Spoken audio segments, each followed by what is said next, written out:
महारानी अहिल्याबाई होलकर भारत के मालवा साम्राज्य की मराठा होलकर महारानी थी।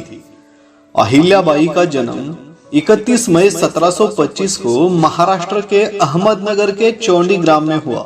उनके पिता मंकोजीराव शिंदे अपने गांव के पाटिल थे। उस समय महिलाएं स्कूल नहीं जाती थी, लेकिन अहिल्याबाई के पिता ने उन्हें लिखने पढ़ने लायक पढ़ाया।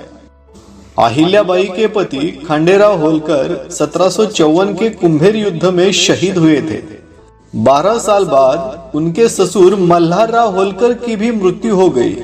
इसके 1 साल बाद ही उन्हें मालवा साम्राज्य की महारानी का ताज पहनाया गया।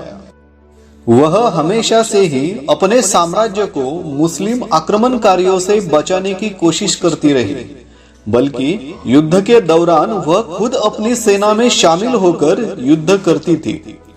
उन्होंने तुकोजीराव होलकर को अपनी सेना के सेनापति के रूप में नियुक्त किया था। रानी अहिल्याबाई ने अपने साम्राज्य महेश्वर और इंदौर में काफी मंदिरों का निर्माण भी किया था। इसके साथ ही उन्होंने लोगों के रहने के लिए बहुत सी धर्मशालाएं भी बनवाई। ये सभी धर्मशालाएं उन्होंने मुख्य तीर्थ स्थान जैसे गुजरात के द्वारका, काशी विश्वनाथ, वाराणसी का गंगा घाट, उज्जैन, नासिक, विष्णुपद मंदिर और बैजनाथ के आसपास ही बनवाई। मुस्लिम आक्रमणकारियों के द्वारा तोड़े हुए मंदिरों को देखकर ही उन्होंने शिव जी का सोमनाथ मंदिर बनवाया, जो आज भी हिंदुओं द्वारा पूजा जाता है। इतिहास में उनका आना एक घटना का ही परिणाम है। मल्हारराव होलकर मराठा पेशवा बाजीराव के कमांडर थे। वे एक बार पुणे से जाते समय चौंडी रुके और इतिहासकारों के अनुसार उन्होंने उस समय मंदिर में काम कर रही 8 साल की अहिल्याबाई को देखा। उन्हें अहिल्या का चरित्र और स्वभाव काफी पसंद आया, इसीलिए उन्होंने अपने पुत्र खंडेराव के लिए अहिल्या का हाथ मांगा। बाद में 1733 में उन्होंने खंडेराव से विवाह कर लिया। अहिल्याबाई के संबंध में 2 प्रकार की विचारधाराएं रही है।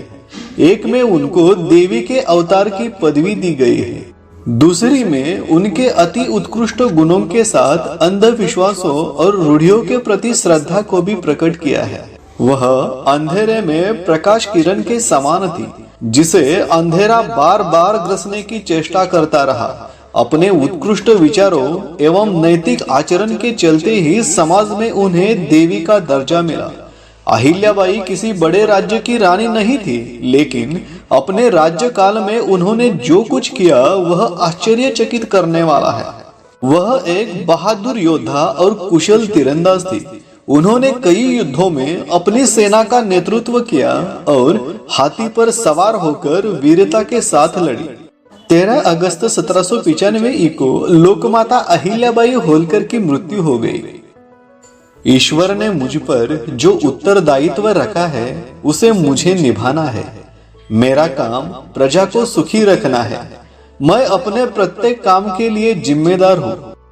सामर्थ्य और सत्ता के बल पर मैं यहाँ जो कुछ भी कर रही हूँ उसका ईश्वर के यहाँ मुझे जवाब देना होगा।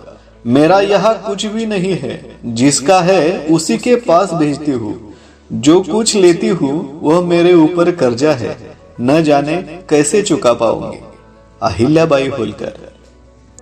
पुण्य श्लोक अहिल्याबाई होलकर जी को लाख लाख प्रणाम। थैंक्स।